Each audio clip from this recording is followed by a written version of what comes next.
Bonjour et bienvenue à 777-101. Donc aujourd'hui, on va parler de pourquoi le viol sérologique semble être perpétré plus par les hommes ayant des relations sexuelles avec des hommes et maintenant par les plus jeunes.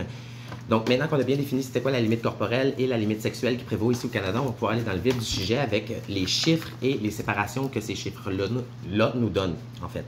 Donc de 91 à 97 au plus fort de l'utilisation du condom et quand le VIH était toujours mortel, les infections par gonorrhée et par chlamydia avaient descendu, étaient complètement en chute libre, et les infections par syphilis étaient quasiment inexistantes. Les infections par VIH, par contre, eux autres étaient en augmentation. Et moi, je me suis demandé pourquoi, en fait, on voit une démarcation dans ce phénomène-là, alors que la solution à ce problème-là, le condom, était la même pour les quatre. Donc, il faut commencer d'abord par dire que depuis que le VIH n'est plus mortel en 1996, on a juste réussi à faire descendre les cas d'infection de VIH au Canada de 13,57 %. Donc, malgré toute la recherche et tout l'argent qui a été mis là-dedans et tous les efforts, on a seulement descendu de 13,57 %. Et pour ça, on a dû sacrifier 808 % d'augmentation de la gonorrhée, 363 % d'augmentation de la chlamydia et 186 % d'augmentation de la syphilis. Les trois maladies qui augmentent, elles, les chances de transmettre le VIH quand on est infecté. De plus, la PrEP, depuis 2016, le médicament qui était censé régler les choses et qu'on donne maintenant préventivement pour le VIH, a réussi à lui seul à faire augmenter en un an les taux d'infection de VIH de 8,2 %.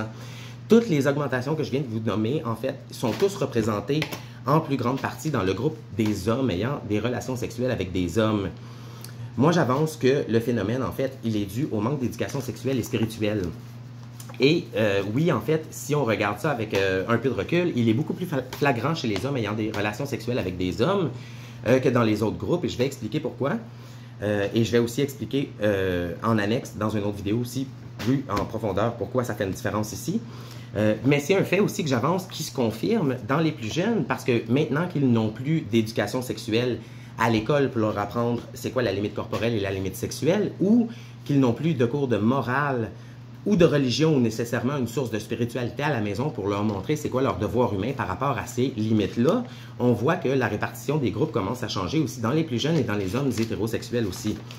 La distinction de prévalence au viol sérologique dans le groupe des hommes ayant des relations sexuelles avec des hommes, moi je dis que c'est parce qu'ils ont une plus grande ignorance de leurs limites corporelles et leurs limites sexuelles, parce que ça ne leur a jamais été enseigné depuis le début, en fait, de leur sexualité ou de leur droit à la sexualité dans les années 70. Le côté, on s'entend que les limites sexuelles et corporelles ont été formées sous le modèle hétérosexuel et ont grandement été basées ou influencées par l'Église, donc la religion, côté spirituel. Donc pour le devoir humain et du côté physique et corporel, ça a beaucoup été influencé par le biologique. Donc on s'entend qu'un viol homosexuel ne va pas apporter un enfant. Donc il y a aussi des limites la limite corporelle et sexuelle ont été forgées sous le mode hétérosexuel par rapport à ces deux faits-là. Donc, c'est pas applicable pour les hommes ayant des relations sexuelles avec des hommes, mais côté spirituel, on leur a toujours refusé, l'Église leur a toujours refusé cet apprentissage-là, de ces limites-là. Et de plus, pendant les cours d'éducation sexuelle que certains hétérosexuels ont reçus, on leur a pas plus non plus enseigné cette limite corporelle et cette limite sexuelle-là, inclusivement, dans les cours de façon bien précise en leur donnant des exemples des hommes, d'hommes, par exemple, avec d'autres hommes dans des relations homosexuelles. Les gens vont me dire aussi que les cours d'éducation sexuelle sont applicables pour tous, mais je suis conscient, sauf que pour le jeune qui se fait abuser sexuellement par son père à la maison et qui, lui, se fait abuser corporellement à l'école par ses pairs, donc la définition, si on ne lui donne pas un exemple très clair, que la définition de limite corporelle et limite sexuelle est la même pour un homme et pour un homme, va croire que ça ne s'applique pas à lui, en fait. De même que pour les hétérosexuels, si on ne leur enseigne pas non plus la limite claire corporelle entre un homme et un autre homme, il ne saura pas non plus où s'arrêter en cas d'agression. Donc, ça pourrait même aider dans les cas d'agression des hommes envers d'autres hommes.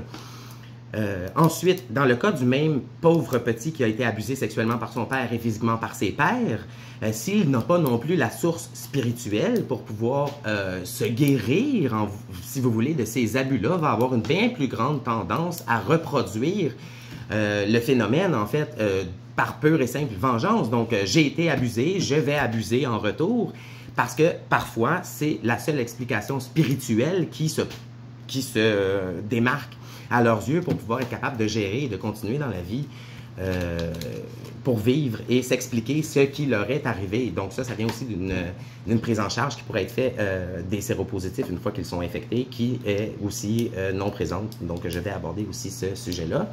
Donc dans la prochaine vidéo, je vais aborder ce qui a influencé en fait la création du mode, ou plutôt de la sexualité gay depuis les années 70, donc depuis leur droit à la sexualité, donc les éléments qui ont été présents et ou absents pendant la création de ce mode de vie gay qu'on appelle donc la sexualité gay.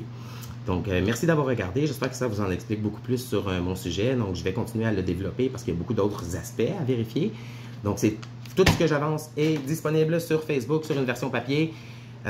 Donc, les recherches, ça vient tout de Santé Canada. Donc, les résultats, ça vient de Santé Canada aussi. Donc, je n'avance rien de mon chapeau. Donc, voilà. Merci d'avoir regardé. Au revoir.